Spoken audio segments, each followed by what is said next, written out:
This is Infection, the survival podcast, recorded live on Tuesday, September the 6th, 2022, episode 399.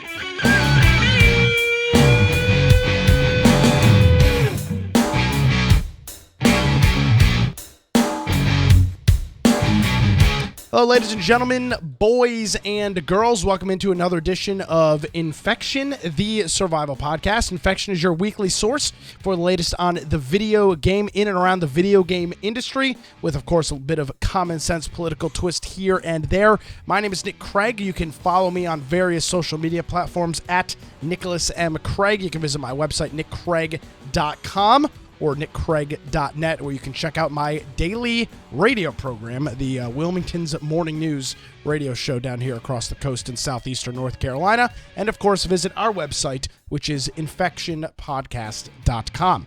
Can't do this thing alone. Joining us, as he does each and every week, is Brian with an I, Aldridge. Good afternoon, I should say. Brian, how are you? You're used to announcing morning. Everybody, yeah. I'm like, oh, good morning. It's That's all right. 6:12. Good morning. Like, oh wow, it's very exciting. Good morning on your drive into work today. So. Well, I mean, that's what I do, Brian. What can I say? Hey, it's all right. Well, hey, if you want to find me at Brian Aldridge on Gab, Parler, Getter, and Truth Social, of course, my blog, biteoftech.com. And as Nick said, go to infectionpodcast.com, and on our upper right-hand side, there's where our server is on Discord. That's a place where if there's a news topic you think we should be covering, maybe a game that's getting ready to come out, whatever it is that you think we need to cover during the live show, just put a link in the news channel on our Discord, which is totally free, easy to use app, works on the web page. You can use an app on your phone. There's a desktop app, and we also have a political channel in there with political memes. We've got ARC servers going, so there's 11 ARC servers running on there that are all connected together. So if you're into ARC, definitely a place you'd want to jump into and play. And if you want to watch the video forms of the podcast, that's on Twitch and YouTube. And then also the audio forms at the lower right. So whatever platform, device you want to use, there's a lot of different ways to listen to the show. Now, those are recorded and then uploaded after the fact. But if you're doing that, then if you go to the particular episode show notes, those should be uploaded by then. And there's links and videos and anything that you might want to reference throughout the show that we're looking at or showing on the screen. It's perfect for the podcast form, because you can watch that or watch and read through the show notes or source things that we cite throughout. And that's all listed on the episode notes. And then if you want to support us, there's a support option in the menu up top, or infectionpodcast.com/support. And so hopefully there will be a gaming convention that actually lets people show up at some point. Yeah, I want to thank our friend USAF Zombie, who hit us up with the 16-month resubscription here on Twitch. Thank you very much. And his message was America, which I also co-sign for that. So thank you very much, USAF. I appreciate you as always. All right, Brian. Well, we've got an eclectic mix of news this week. There's a lot of interesting political news, and there's a lot of interesting gaming news in here as well. Where do you want us to start today? Well, let's start out with some Twitch things, because there's been interesting things that we've been talking about, saying, hey, I think this is happening on Twitch, but of course you're not going to get any confirmation from Twitch. But it's been based on decisions they've been making lately, kind of just the mood around Twitch. But it's starting to get reported on now that, because they can't really ignore it, when a lot of the biggest streamers on Twitch are leaving. First of all, there's a really good article that I found by Myth, our friend Myth, who is a Fortnite streamer and does other things now, but he moved to YouTube. He left, and he wrote an article on why so many streamers are ditching Twitch and saying it's not just a fad. So there's a lot of things that were going on over at Twitch, and that I encourage you to go check out that article, read through it, see what you think. But let's go through some of the different streamers that are leaving. Ninja, he said he's taking a break from Twitch. Of course, people are saying, is this just a setup? Is this a marketing thing? I think Twitch numbers are just down. And, up until recently, last week or in the last 2 weeks, Twitch finally said you can go stream on other platforms if you need to, probably because the top one said, if you don't let me stream somewhere else, I'm just leaving altogether. Because what's the point of streaming here when the numbers are so far down? Well, that is true, and I don't mean to, and I will read Mitt's article. I don't have to. I don't have any insider knowledge here, but I do think, Brian, that this type of job is grueling. You, for example, you can go back and look at the YouTube days of the 2010s through 2014s or 15s in the gaming community on YouTube, where you had these Call of Duty shoutcasters and commentators that uploaded, 2-3 times a day, 7 days a week. All of these things, it's this joke that, I wish I could just sit home and play video games all day. Like any other job, Brian, it's exhausting. And doing this every single day for years and years and years and years, I don't care how open-minded of a person you are or how flexible you are, it's eventually old and it's tiring. And you've got an article in here about Pokimane, who's announcing that she's not just stepping away from Twitch, she's stepping away from streaming as a whole. She just doesn't want to deal with it anymore. And of course, you can't blame somebody for that. It's a toxic environment. But to be fair, it is a very lucrative environment as well. These people can make hundreds of thousands of dollars a month on these platforms. So that comes with the trade-off of it might, in some cases, suck part of your soul away, which I think it has for a lot of these people. And the newness rubs off, Brian. It's like anything else. Yeah. Well, and also, I mean, Twitch especially, because they were taking such a high cut and the amount of work you're putting in and then all the restrictions they put on you. It's just, I don't think it's worth it. And then FaZe Swag is from the FaZe clan.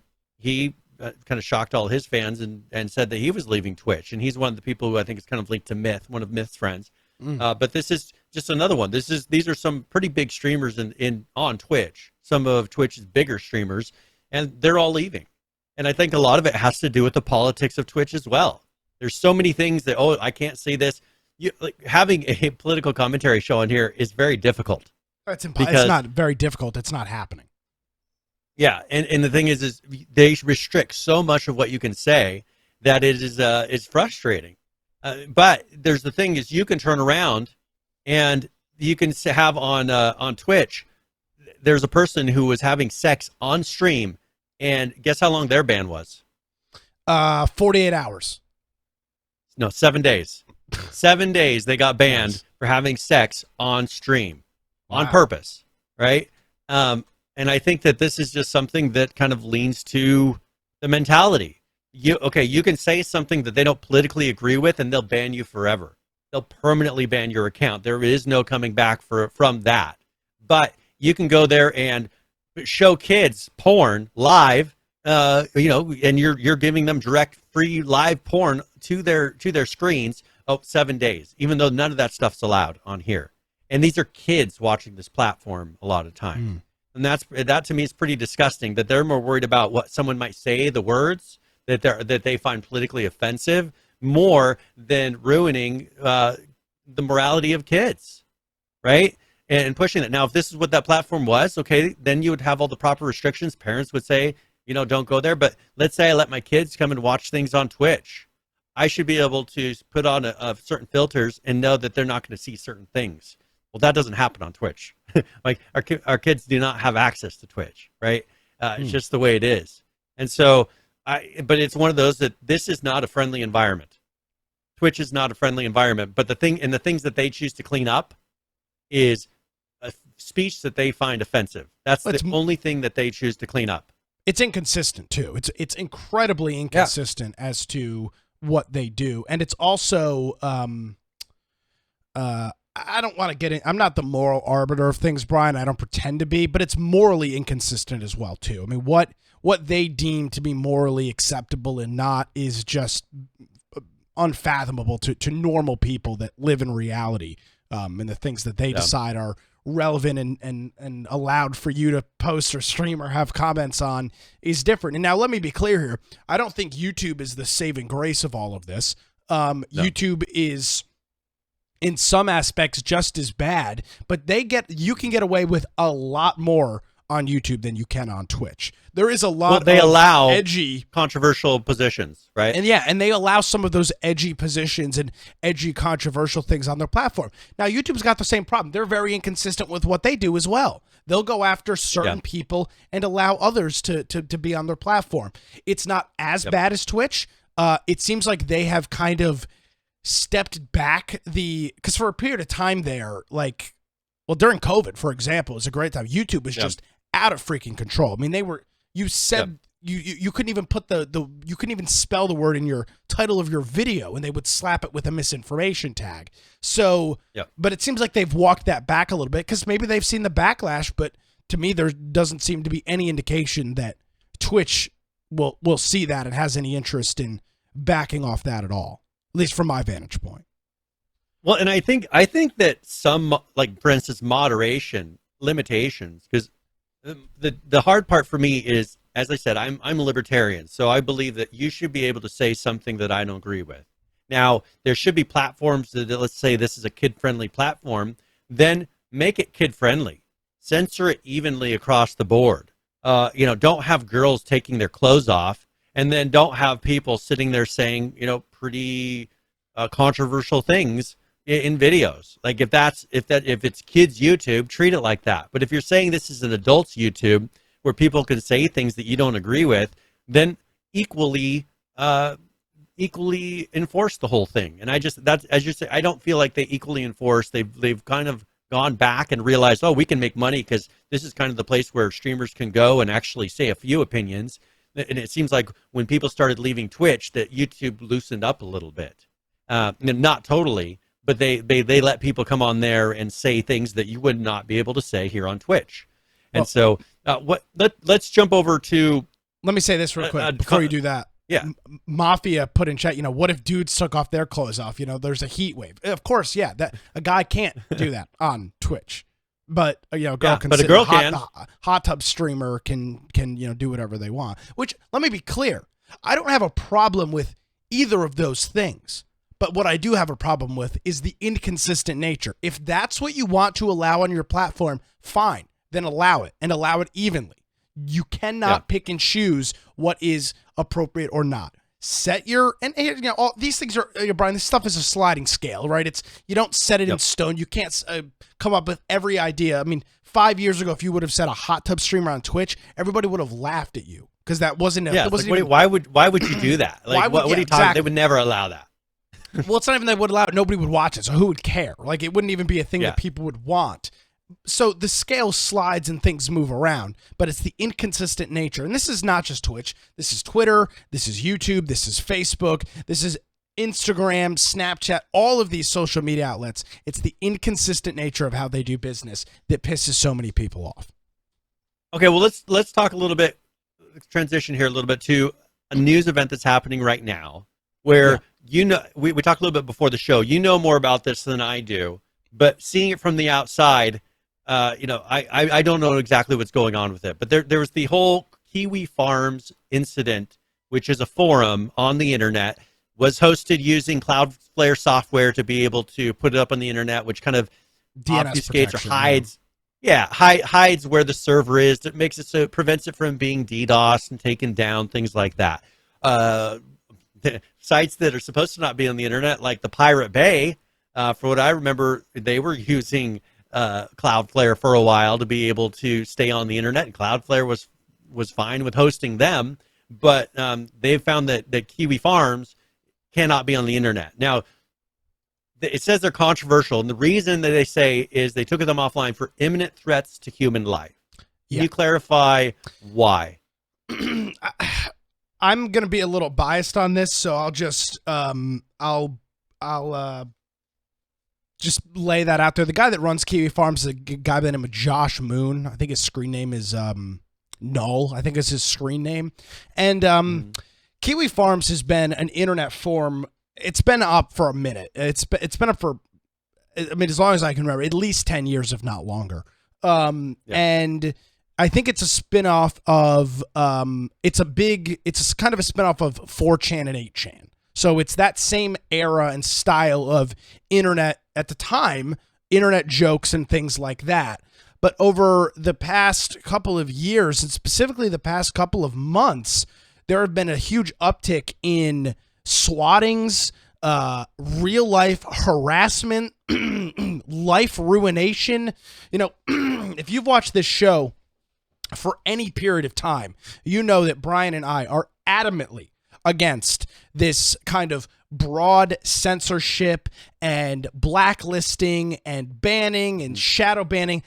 Absolutely against that. And I don't think censoring people or removing their channels or deleting their content is inherently a good thing. I will never advocate for that. But there are things where you cross the line from, okay, this is an internet forum where things are a little edgy, to we are actively trying. The goal of swatting somebody, Brian, is to get them killed.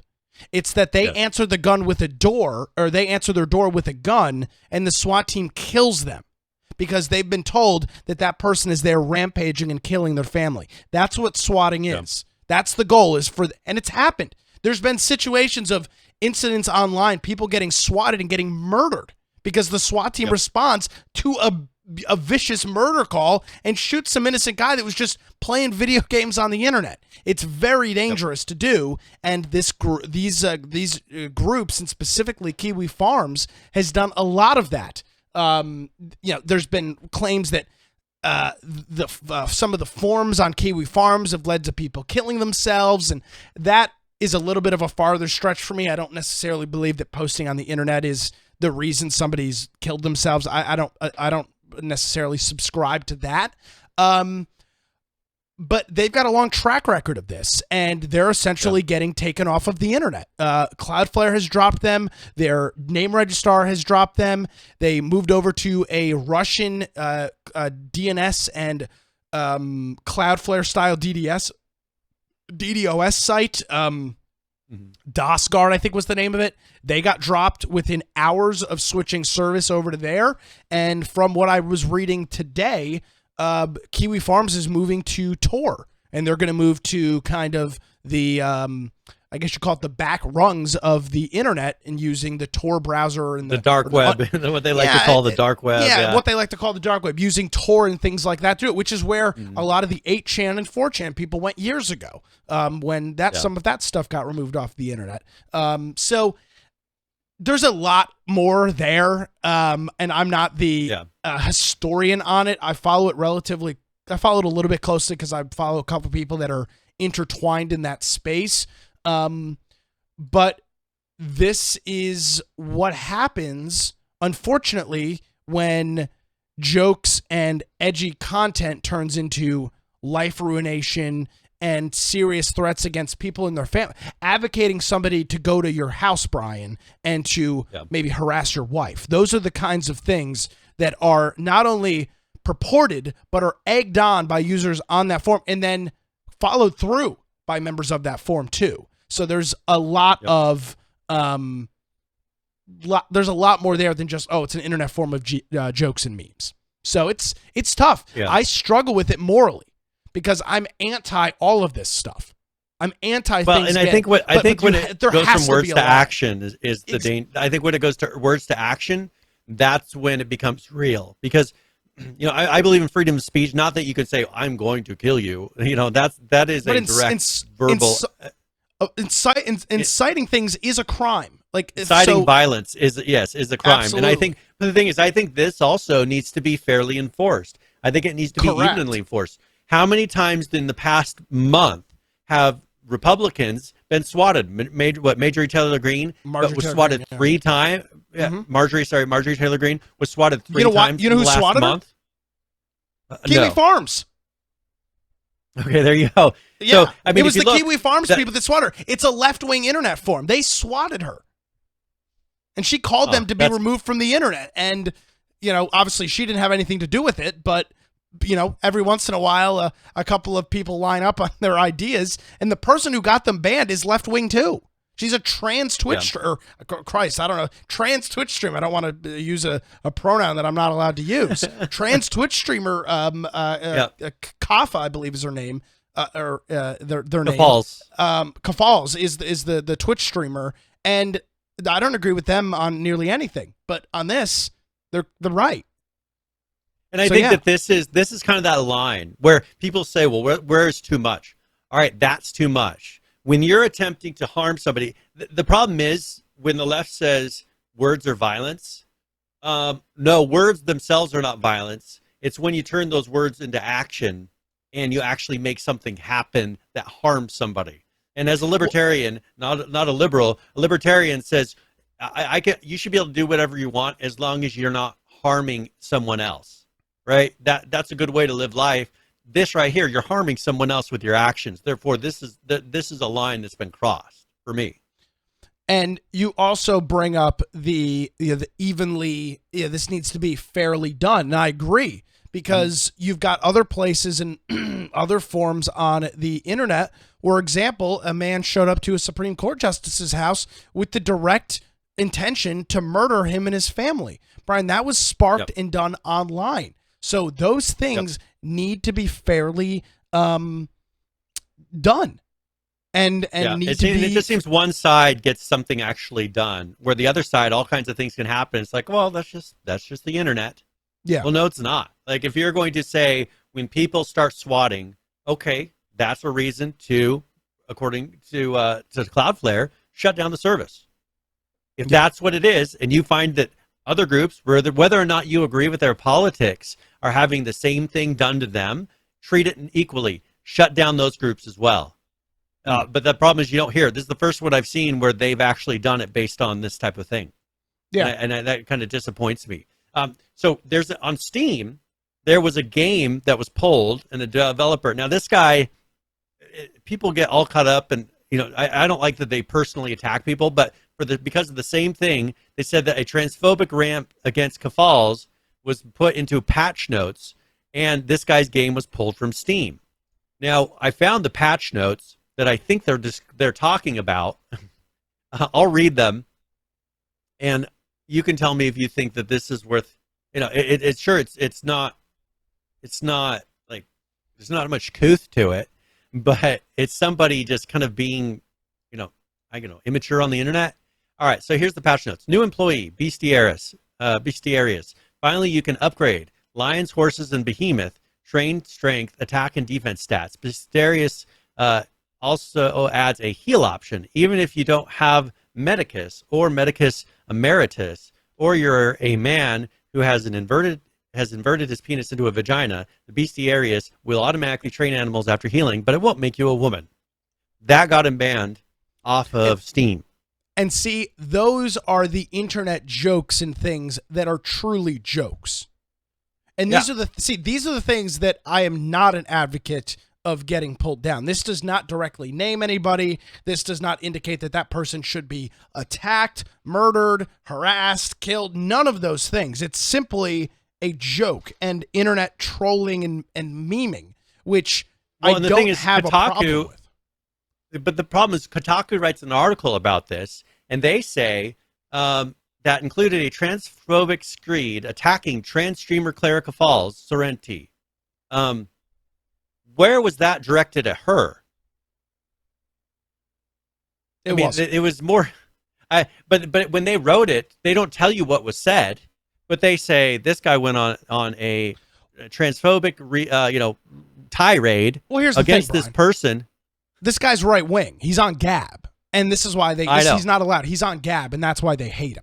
Because this is all you need to know. He's on Gab, and you can tell he's definitely political. And the thing is, he's putting in here political things. Well, if you don't agree with that, don't buy his game. Yeah. There was nothing attacking or aiming direct threats at anybody in those patch notes. It was just a political opinion that was put into those patch notes, which I see all the time on on Steam from the other side, all the time. I mean, they've got Pride Month on there. They've got where they only show you Pride games and have sales on Pride games and everything. Not that that's left, but that's something they've turned it into, right? Where here's someone saying, "Well, I don't agree with whatever trans stuff," and bam, banned from the whole platform. Correct. Somebody, and it's just kind of a weird. Well, he writes, and this was his life, Brian. This was his job. This is the life ruination that I'm talking about. When you now are deciding, you are the arbiter of what is allowed and what is not. Yeah. We should. And I'm going to reach out. I'm going to reach out to thing. this guy on Gab. I want to see. Maybe we can get him on the show. I'd love to chat with him on the show. Yeah, and Kotaku says, like, PC Gamer described this person as the least likable developer on Steam. It's just like they personally are attacking this person. He had something in his patch notes about, you know, the COVID vaccine. The guy's political, right? And he has political opinions. Whether or not I agree with him or not doesn't mean whether I should think that he should be on Steam or not. If you don't like what he feels on Steam, don't buy his game, right? It's not like everything that's on Steam has to be put in your face. You know, there's plenty of things that push a lot of other political views on Steam, and this is this guy's political view. You know, the whole what is a man or what is a woman conversation. Whatever you think about that conversation, does that mean you shouldn't be able to talk on the internet anymore? Yes. Yeah, according to certain sites, that's where it gets kind of crazy for me. So whether you like the guy or not, I mean, he's not treating it like a business. He's treating it more, you know, like a personal project, and how he's doing his comments and everything. If I wanted this to be my business, you know, I probably wouldn't be saying these things. But you know, he can do whatever he wants. But here's the thing. But hold on. But again, I want to be fair here.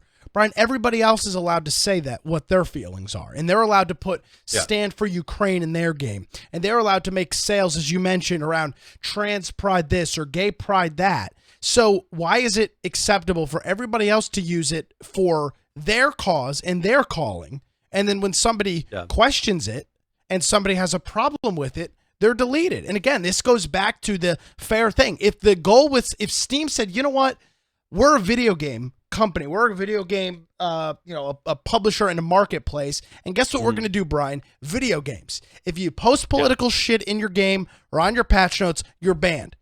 And they fairly did that, and they didn't do all this stupid nonsense, I'd be all in. But it's when you specifically attack this guy for something that's not even for something that's not even bombastic at all. Yeah. You do that, and then you allow all of these other things on the platform. That's what pisses me off, and that's where the inconsistent nature comes, which seems to be the revolving thread. It's inconsistent nature. So I just direct message him on Gab. I hope maybe he'll get back, and maybe we can chat with him in the next couple of weeks. Yeah. Well, and here, like for instance, a Ukrainian studio defined against criticism has offered to personalized artillery shells that will be fired at Russians. So these people can say, hey, you can write a message on here for a device that's going to go over and possibly kill humans. You know, no problems with that. That's not imminent threat to any kind of life. You know, this is only the problem is when you're not looking at both sides. I don't have anything in the game with Ukraine or Russia, other than I think both of them are pretty corrupt and there's a lot of problems on both sides. And you know, hopefully they stop the war soon and figure out whatever they're trying to figure out. Just get more money, that'll stop it. But the thing is you're saying it's okay for inside a video game, which is on Steam, to personalize a weapon that's going to go over and kill people. But, you know, we don't want you to post anything about what your opinion is on being trans and the whole recent trans political things. Precisely. It's just kind of crazy to me. That's it right there. And that is why there is inherently so many, I don't even know what you would call it. Not problems, but inherently so many, so much distrust and so many issues. With the current state of the internet.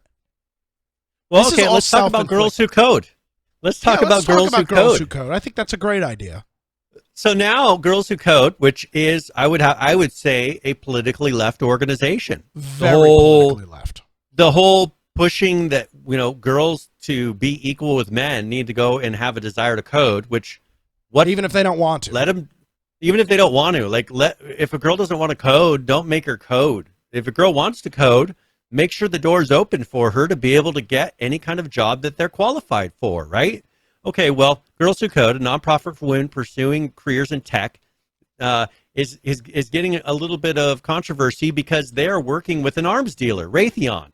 And this is Raytheon, you know, say?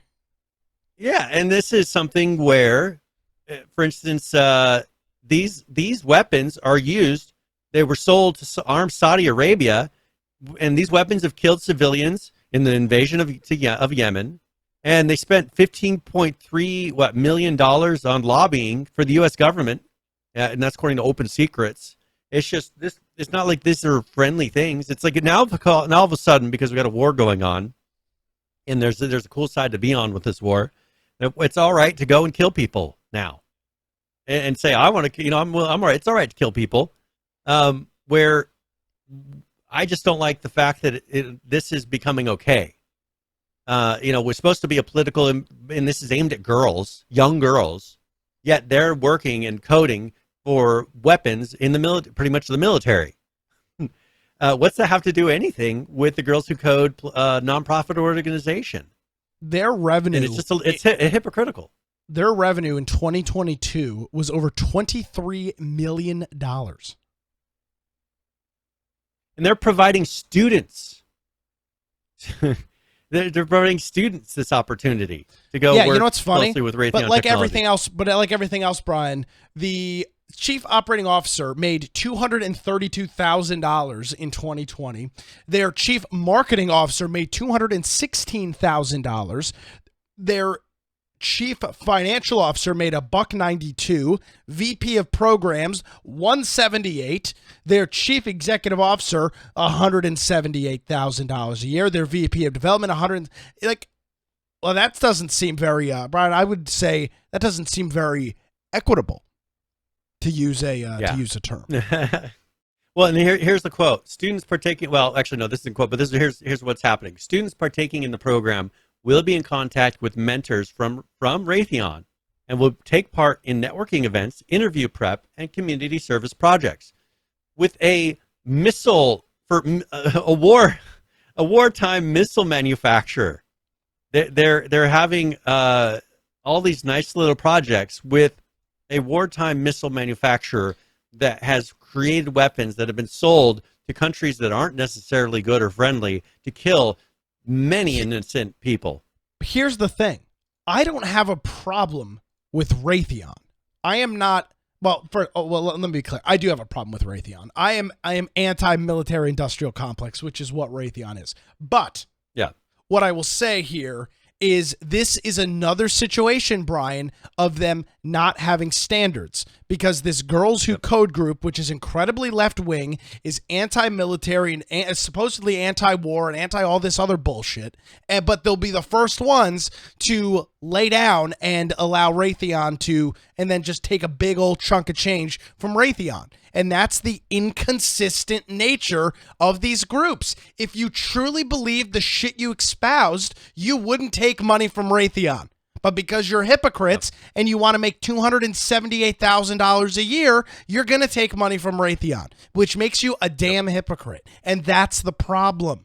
Just why can none of these groups, Brian, why can none of these groups just stick to what they purport? Why do they always have to young girls? God. Trying to help young girls get careers in tech to diversify that But here's industry. the thing. Raytheon would be and guess what? Raytheon is a good company for that, because Raytheon does a lot of tech, but they're anti everything Raytheon is, and that's the problem. Yeah. It's not that they're taking money from Raytheon. Until the money is there, they're anti everything. Exactly, yes. And that's exactly it. Yeah. They would. First of all, nobody knows who Raytheon is, because that's the goal of the military-industrial complex. Nobody knows what in the hell Raytheon is. They're one of the largest beneficiaries of U.S. government taxpayer dollars in all of the arms that they make, and they're sold all across the world. And we're anti that. At least these left-wing groups are anti this, as you mentioned, Brian, until there's a check, and then we're all on board, which is, again, the biggest load of crap in the world. All right. Well, I've got one that doesn't have to do with war, but one more political thing that I think is interesting. Wizards of the Coast. You ever heard of that? They do a lot of like role playing, D&D type of Not material. my industry. Not your. Well, they are removing a certain part of Spelljammer, which is kind of like a D&D story, a set.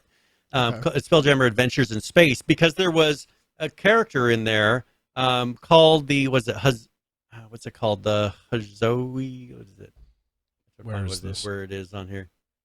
They have it in here, but it's pretty much an ape type of Hadozi? Hadozi, I think it is. Yeah. And these have been in other D&D style things. But they said they're removing this because they're claiming that it's racist.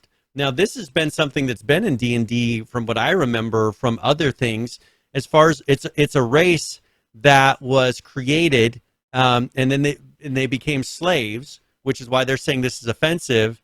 And it has to do with them creating kind of an ape race to be slaves. Now they're saying that this is a racist thing. But have you ever watched Planet of the Apes? The movie? The movies, yes. Any of the movies? Yes. Whatever the most recent one was, which was like 10 years ago. That's the whole concept of Planet of the Apes. If you watch all the movies, is we started trying to train animals, and we found that we could train monkeys to do tasks for us, to go to the store for us, to do all these things. And then we started making them smarter and smarter, and then they rose up and then took over the world, right? Not to, for people that haven't seen the whole set of movies, I'm sorry to break it to you, but they end up pretty much killing the humans and making it to where the humans were animals, right? So this is something where here they're taking something that really isn't racist. It's a D&D kind of a characters that are based on something that's more prominent in, I would say, like India, in the Asia area. They have characters like this in their stories and things like that are about these type of characters. Yet, because we're trying to associate that with what they're viewing as racist, and it's kind of racist that they pull that out and then link it to black people, that's racist to me, when it has nothing to do with that. This is from stories over in Asia, this whole Hadozi thing. It has nothing to do with anybody in America or any of our culture or any of our history. Has nothing to do with it. Has 100% to do with this kind of a monkey race that has the ability to do certain things. And so they're going to be removing it and instead label it as they are timid mammals, and and delegates their origins as uplifted experiments created by a wizard to make enhanced warriors who were then liberated by the wizard's apprentice. So yeah. So that's what they removed. They removed that because they said that this associates to the white savior myths of missionaries lifting black people out of savagery. That's what they're saying is happening here, which has nothing to do with D&D. Well, I'll tell you what, it's supposed to be an alternate world. Thank God, Brian. This Wizards of the Coast, they have solved all race relation problems in the United States. They've done it, Brian. They've done it. But they're trying to do this with a lot of D&D. With the wave of a wand, Brian, they solved all of our problems. It is all solved now. No more any of that. We're good to go. Thank God this happened. By the way, you shouldn't be surprised. This one guy's got hashtag BLM in his Twitter name. So that's all you need to know about these individuals. So there you go. So this is something that I just found, just the fact that they're associating this when there's so much backstory with D&D, that they're removing this whole race from D&D because they're trying to associate these monkeys. Now you can't have anything with monkeys in it because you're going to claim that it's racist. That's racist. The fact that you're letting it have that much power and you're letting the association live when it shouldn't live anymore. That's my problem. They're saying he's claiming that tweet you're talking about. He said it turned them into ex-slaves bred specifically for slavery with a higher pain tolerance than others, and then that's supposed to associate them with black people. It's a mythical universe. Yeah, It is, and it's supposed to be non-racist. I mean, from D&D, the things that I've seen, it has very little to do with society and culture as we know it, right? They try to create a fantasy universe where you can make the world whatever you want. I think that you then trying to apply all of our politics to it are going to do nothing but water it down and make it no fun for people to play, and it's going to kill the whole platform. Yeah, which is, at this point, Brian, I'm kind of all in on these things getting destroyed, and if they're willing to do this and there's nothing like this, there's nothing left. There's nothing here. I mean, it's just it's all garbage. So if they want to destroy their own game, let them have it. Yeah, and that's where these things are starting to go. So, all right. So what I wanted to, so there's some local Boise news that we don't get very much Boise news here. There's some news, Boise news. I know that you're excited to hear the latest on the local things happening. I thought because we didn't go to PAX this year, I didn't have to hear about Boise, but I guess go ahead. But Micron, which is a company that was founded in Boise, one of the largest memory manufacturers, and also HP, I think, was founded in Boise, Hewlett-Packard. Sensi, which who knows if you know who Sensi is? They make candles. But a lot of companies. Big fan of the candle company, Brian. I'm quite the connoisseur over here. Thanks. Micron is building a $40 billion manufacturing chip plant here in Boise. Are they going to be $40 billion plant? Is this going to be a RAM plant, or what are they producing here? Do we know? Yes, they're going to be producing, I think, memory chips. I assume SSD types of memory, and it has to do with that whole program that they did for producing things in America. And I was kind of surprised. The CHIPS Act, yes. So they're going to be putting a $40 billion plant here in our town, which good for the economy, I can say. Who knows? It's going to kill our traffic even more. Already have too many people moving here. That's their current facility that they have here right now. Yeah. Well, you'll be paying for you'll be paying for that new $40 billion plant. So good on you. I guess. Luckily, that's on the very other side of the valley from me, so I don't have to deal with it. But we'll see where they build the new one, because I assume a $40 billion plant is going to be huge. Yeah, I mean, at least a couple bits of land, I would say. So that's something happening here now because of the CHIPS Act. Battery Included threw us 100 bits here on Twitch, and he said, any word on H1Z1 Just Survive becoming a thing, not trying to throw you off subject? And somebody was asking, Mafia was asking that on YouTube earlier. There's a couple of these these little like fan projects that have popped up. Mm-hmm. I've got them on my follow list, and I haven't seen anything besides the fact that they exist. They don't have a large player count. Nobody is streaming them on Twitch. I haven't seen any YouTube videos. It doesn't seem like it as of right now. That could change. But as of right now, there doesn't, since those things were released, there doesn't seem to have been a whole lot there. They claim, in 2020, people are saying, oh, yeah, it's going to be coming back. It's going to be coming back. And there's been nothing since real. And anything that has where people, the thing is, you could recreate the maps. There's the fan project that's called, I have to go back and find it, but it's just, it's not really anything. And the thing is those people do not have, and this is what I said at the time, because I jumped into a Discord and there was one developer in there. They do not have the legal ability to go and reproduce those things using the materials in the way they do. They are just like an emulator. You have to go and do it from scratch. You can make it look real close. You can make an emulator, but you know what you can't do? You can't use any of the original software or code or anything from the original to make an emulator. Well, same thing with this. If you're going to make a remake, you're going to make something in the theme of H1Z1, you have to make all of your assets from scratch. You have to custom remake all of those maps, all of the assets. You can't go be pulling stuff out of their assets because they legally own the copyright to all of those assets, to that map, to everything that they're pulling. And every single project I've seen so far, that's what they're doing. That's what this one is. They're doing that. H1EMU is, I assume, the one that Battery Included is referencing. And it is the game.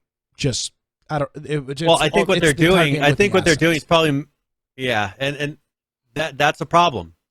This will never be able to be something that they can publicly release and let people play. And it's so, literally got the SOE screenshot on it. Yeah, because it's running it. It's probably emulating a server. It's probably emulating the server side so that you can connect it to this. All you have to do is probably change in your hosts file something that then points to this server instead of to the old SOE servers or Daybreak servers, and bam, you can play. Looks like there's 4 people playing total. And I think what I wish H1Z1 would have done is publicly released their server software. They're still working on it. 7 days ago, they got an update out. But the thing is, these guys are making an emulator, and the only way that this is probably going to stay up is if they make this emulator without using any of the existing. They're kind of just figuring it out based on what the stuff says. Sure, then this will stay up. They may still be able to get it, shut down. But why would Daybreak shut it down? If people that legally own the game are playing it, and the problem is they can't really confirm that they legally own it because there's no checks happening because they're bypassing the normal things. But if you're not going to continue your game, why not let people play this and just open source the server and let people run their own private servers? It didn't work when they did it. Let other people play it. We all paid for that game, at least a bunch of us did, till they made something free to play.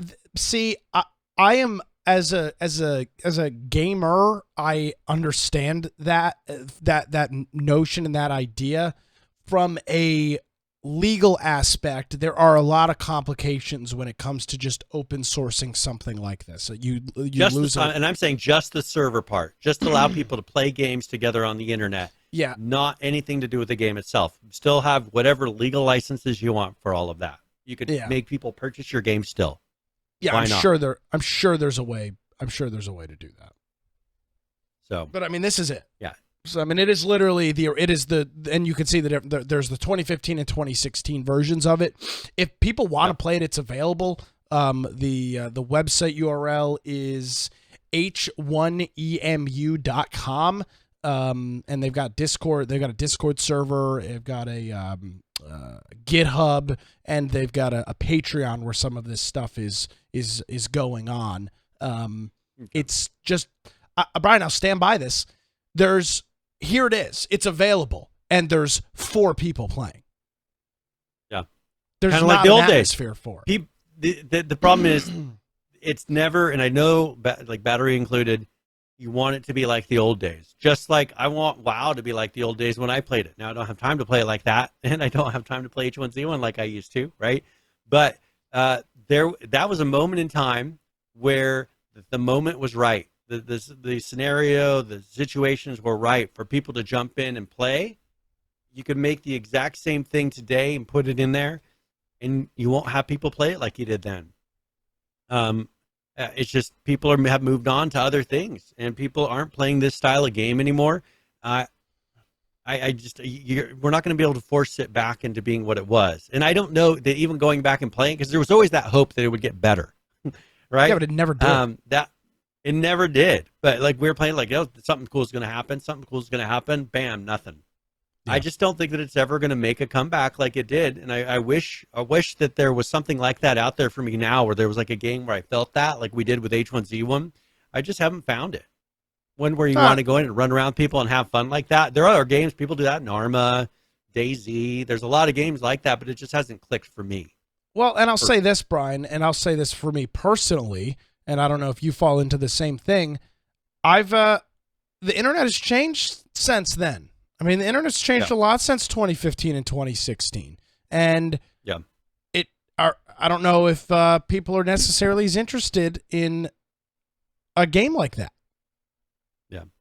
Well, and I think so much politics and everything else have entered all of the gaming to where it used to be we would go into the game, kind of escape reality and just have fun, mess around, yell at the Chinese hackers, stuff like that for a little while. And now there's so much politics in it. Well, the Daybreak about had a heart attack when you mentioned China to them, because they were so scared of what might happen with their China relations, pointing out that there's a lot of Chinese hackers on their game. It's just everything's become so kind of just I don't know, sheltered or changed, or it's just not the same anymore. Where there's not that carefree type of attitude that we used to see. And so I don't know what would bring that back, but I just don't think today you're going to get people to be able to go play on the internet and not have everything just turn into a big, piling heap. Yeah. It just feels like that's what happens in the end nowadays. Yeah. Where we played for a long time without all the craziness because people just let some stuff go, right? And if you didn't like it, leave. That was the mentality. If you don't like whatever's happening here, go find a server where you like it. And nowadays it's like, oh, we'll shut these people down, kick these people off. That's the mentality now. It's changed. It's not the same thing. Yeah. It's unfortunate, but reality. All right. Well, we have time for maybe one more thing here. Yeah, we got like 10. We got about 10 or so minutes left. Yeah, whatever we want to get into. All right. Well, let's talk about China here for a minute. Sure. And some of the things. This is kind of a continuation. To TikTok, they're going to be shutting down their whole gaming effort because of all the tech crackdowns happening in China. The things that we've been talking about, all of the limitations and the things that you can't do in China, but of course they can do it everywhere else, is causing a lot of problems with these companies that are based out of China. So TikTok's going to be scaling back quite a bit their ambitions within the whole game industry, not trying to rival Twitch, not trying to rival YouTube gaming, and not trying to rival what was Facebook gaming. And so that's another casualty of this whole kind of China lockdown, the thing that killed H1Z1. I don't know if people realize that. What killed H1Z1 was China. They went all in on China. Pandering to China. They pandered to China. Well, China then changed things. Let me be clear, though. At the time, and if anybody's listened to this show for the last 399 weeks, you know I'm not a daybreak apologist by any stretch of the imagination. Yeah. China was a huge player base for them. It was the largest player base. So it made sense for them to pander to China. Unfortunately, they pandered so hard and so much to China that when they got in the rules or whatever changed, they had already destroyed the game in the Western hemisphere here in the U.S., and then the Chinese market fell apart too, and then there was nothing left. They went instead of creating a separate game or a separate whatever, they pushed the whole separating game, the two cultures. What they should have done. Yeah, they pushed the entire game to kowtow and pander to China, and then pissed everybody off on the Western hemisphere, and then China ended up throwing it to the side anyway. So then there was nothing left. They alienated one group, and then the other group kicked them out like an old toy. So that's what and this is happening now. It's affecting China itself. The companies like Tencent are now turning around and investing in American companies instead. And this is something where we've been talking this a little bit the last couple of weeks, but Tencent's going to be buying up about $300 million in shares from Ubisoft. They're trying to buy big into Ubisoft, not in Chinese companies. Also, their NetEase, which is another Chinese company, is buying up. They bought up Quantic Dream. That's the ones who made that Detroit Become Human game. I think they did. Was it some of the Star Wars games, like Star Wars Eclipse, is one that's coming out soon.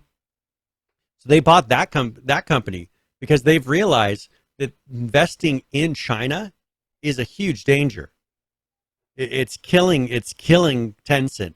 It's killing NetEase because China doesn't care. The government doesn't care itself. They don't care whether or not they're profitable. They don't care how it affects their economy.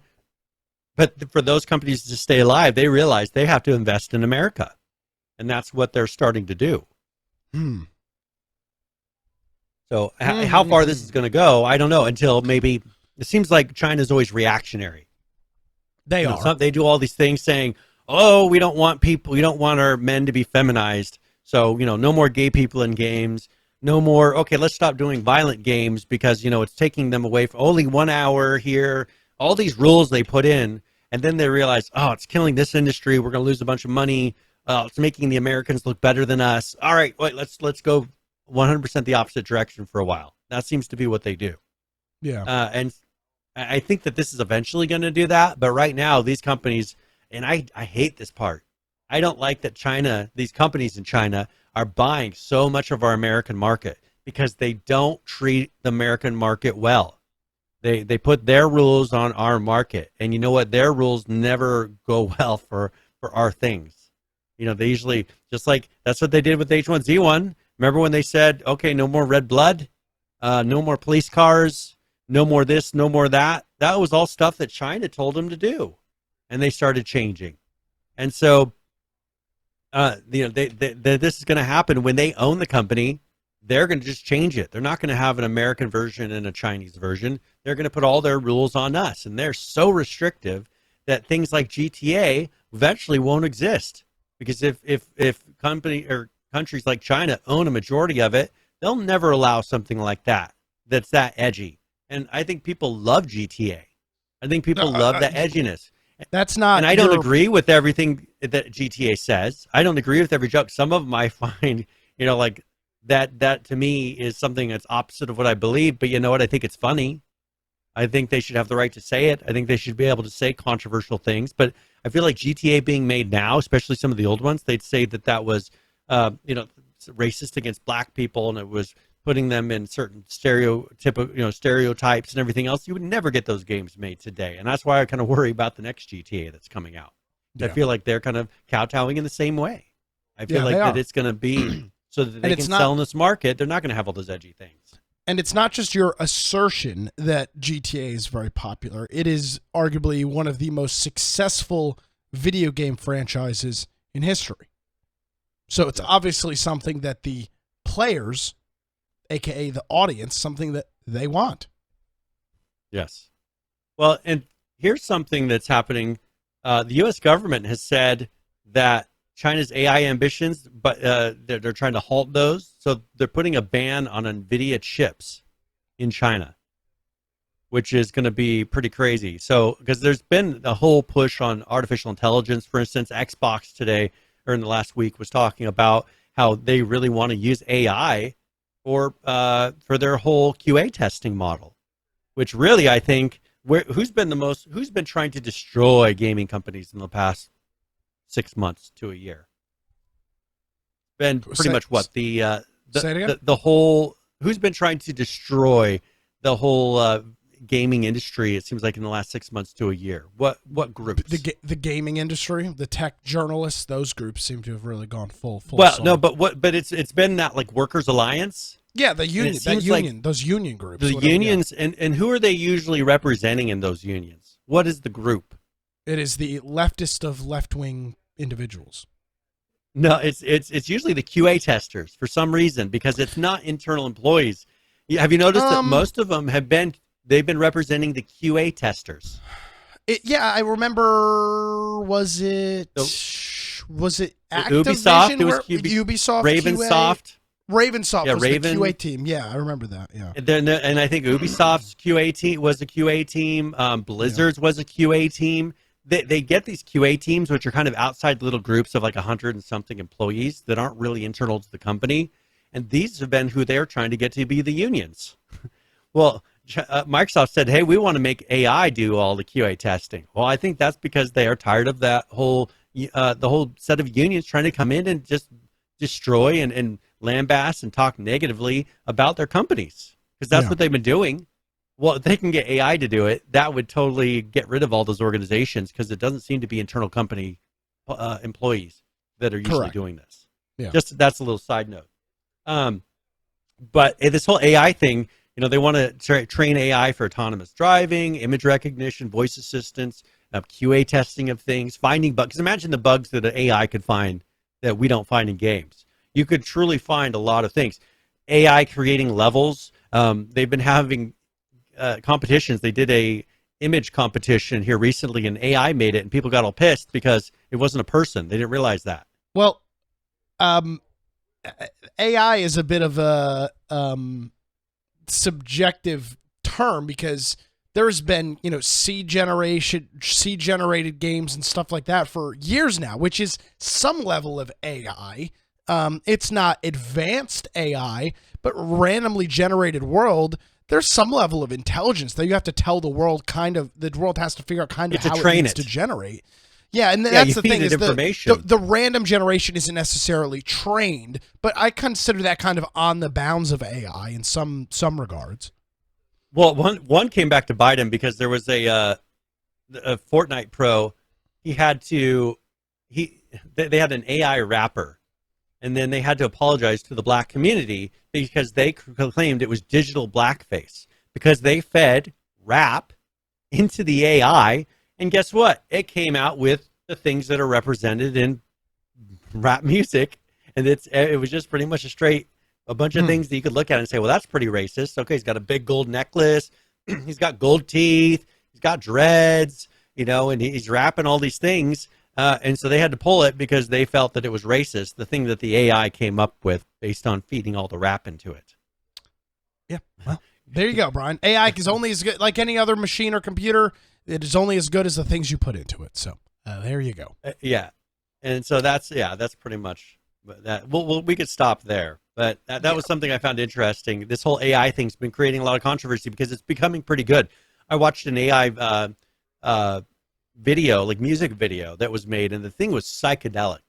It was so trippy to watch because it was making these scenes that just flowed into each other, and it was like a continuous image that kept changing, and it was pretty trippy. And it made things that a human just wouldn't have. Maybe a human could sit down and do it, but it was just so amazing how one thing flowed into the other. It was just like an endless scene. It was a music video that it made. I personally, I think a lot of the AI that's going to start doing things here in the future are going to make some really cool things that humans just don't have the time, because you can have an AI iterate things millions of times in a day, right? Where a human doing that will take a lifetime to do. Yeah, exactly. And so I think it's pretty cool, but they're really trying to cut back China from getting a lot of this AI technology because of the advancements it'll make in arms manufacturing, in a lot of different areas, code breaking, cryptography, all these things. And we got another story that we can talk about next week where this new quantum computer that China has just unveiled, a 10-qubit one.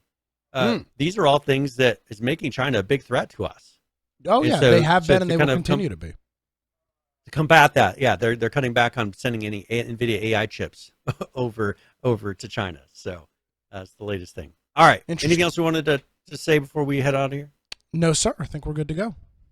All right. Well, if you want to find me at Brian Aldridge on Gab, Parler, Getter, and Truth Social, of course, my blog, biteoftech.com, and go to our website, infectionpodcast.com. On the upper right side, join our Discord server where we've got a news channel. If you want to submit links that you think we should refer to, something we should talk about on the next show, got a ARC servers going in there, 11 different servers if you want to jump in and play some, and a politics channel, all kinds of different things you can do, or just hang out and chat. It's also a great way to come and contact us. If you want to watch the show, you can do that on Twitch and YouTube, or you can listen to the audio form on our podcast at the lower right-hand side. There's a lot of different ways to listen on all kinds of different platforms. Of course, those are recorded and then uploaded as soon as the show is done. But if you are going to be listening to the show, I encourage you to jump on our show notes because we've got links in there, a video and audio player, but links to videos that maybe we refer to throughout the show or source material to things that we're discussing. So if you want to continue and follow up on a topic that we brought up, that'll all be listed in those show notes. If you want to support the show, you can do that through the support tab up top or infectionpodcast.com/support. And yes, appreciate seeing some of the old-time listeners that we had back from the H1Z1 days today. Yeah, Battery Included and Mafia in here. Great to have you guys back. I want to thank USAF Zombie for hitting us up with the 16-month resubscription here before the show, and Battery Included for cheering us some bits. Thank you very much, Battery. It is greatly appreciated. And yeah, let us know if you follow that, if you're following that H1Z1 thing, and if there's any updates. Again, they're still actively working on it. There was an update just a couple of days ago. So Brian, maybe it's something as we approach the 400th episode we need to revisit over the next couple of weeks. Maybe we should do a show. Definitely H1Z1. Maybe you and I should just jump in there. We'll do a game recording and we'll just talk and play for a little bit. We do that as a show in the next couple of weeks. Remember all the keybinds. Actually, I'll tell you what. As a it's a little while away. The election, we'll need to take we'll have to move the show for that because of work stuff. So maybe we do something around then. Pre-record a podcast. Yeah. H1Z1 episode. So, what will not be pre-recorded though is our next week 400th edition of the show, and Brian, very much looking forward to that. Thank you as always for all that you do, and we will see you for 400 whole episodes next week. See you next week.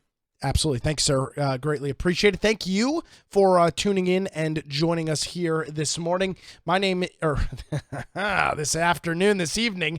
Well, who knows? You might be listening in the morning. If you want to check me out, you can visit my website, nickcraig.com. You can follow me over on social media on Twitter at Nicholas M. Craig. I'm the same handle on Truth Social as well. If you missed any portion of today's show, you can head on over to our website. It's infectionpodcast.com. Thank you so much for joining us, everybody. Have a great week. We'll see you for 400 episodes next time. Bye-bye.